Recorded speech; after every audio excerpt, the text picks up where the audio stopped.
सो अभी जस्ट बच्चों से बात करके आया, बहुत ज़्यादा गर्मी है, सो अंदर बैठ के आपसे बात कर रहा हूँ। क्विकली बता दूँ क्या था, पेपर कहीं से भी अनएक्सपेक्टेड नहीं है। जो चीज़ जैसी चीज़ जेई में पूछी जाती है बिल्कुल वैसी पूछी गई है। हाँ, मैथमेटिक्स थोड़ा सा ट्रिकी आया है, लेंदी नहीं आया है। और जहाँ तक बात रही फिजिक्स की, अ बिट डिफिकल्ट। केमिस्ट्री में वही general organic chemistry, nitrogen containing compound, वही सॉल्ट और बेसिक से क्वेश्चंस जो जेई में देखने को मिलते हैं पूछे गए। केमिस्ट्री ओवरऑल बहुत इजी आई है, अगर तुमने अच्छे से पढ़ा है, क्लास नोट्स कराए, प्रिपरेशंस कराए, कुछ एक्स्ट्रा करने की ज़रूरत बिल्कुल भी नहीं है।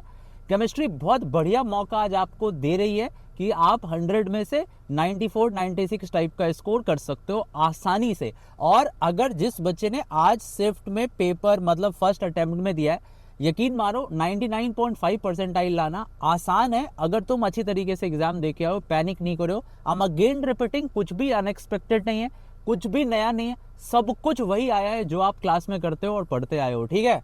तो जेई मेन का फर्स्ट पेपर बच्चों हो चुका है और इसमें क्या चीज़ें जो चीज़ आपको ध्यान रखनी है बच्चों, सारे ही सब टॉपिक से क्वेश्चन आ रहे हैं। ऐसा नहीं है कि आपको एक दो सब टॉपिक मिस कर देंगे, अगर मिस कर दिया तो अभी भी टाइम है।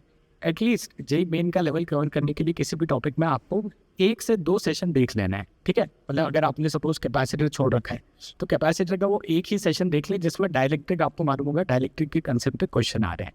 और अच्छी बात यह है कि बहुत सारे वेराइटी ऑफ क्वेश्चन आ रहे हैं, सभी इजी है। अभी तक जो भी क्वेश्चन हमें मिले हैं अभी तक इजी मिले हैं, तो डुएबल हैं। जो बच्चे 4 को 5 को 6 को जा रहे हैं, 8 को जा रहे हैं, टेंशन नहीं लेना है। पेपर डिस्कशंस पूरे देख के जाना है, यही एक आपकी फाइनल प्रिपरेशन होने वाली है।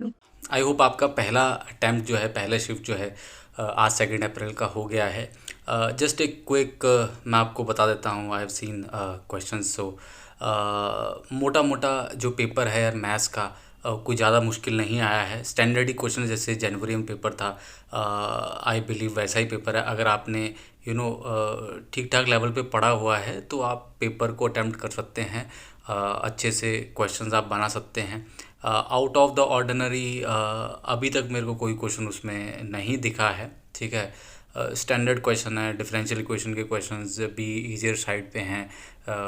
इंटीग्रेशन में थोड़ा सा दिमाग लगाना पड़ रहा है किसी किसी क्वेश्चन में, बट उतना नहीं है कि भाई इम्पॉसिबल टू सॉल्व है। इनफैक्ट एक डेफिनेट इंटीग्रेशन का क्वेश्चन है, वो भी ठीक ठाक है, मतलब अच्छे हैं क्वेश्चन, बट उतने अच्छे नहीं हैं जैसे कि हम कहें कि 2022 में पेपर आया था ना, तो उस तरह से टफ़ क्वेश्चंस हैं। वैसे टफ़ क्वेश्चंस नहीं है, इजीली बनाए जा सकते हैं, ठीक है। तो will solve all those problems.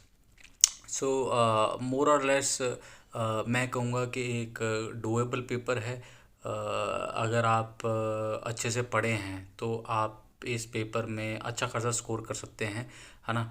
और अगर हमें लग रहा है कि बेसिकली हमें डर है मैथ्स का, तो वो डर नहीं होना चाहिए इस पेपर को लेके। इट्स नॉट दैट डराने वाला पेपर तो नहीं है।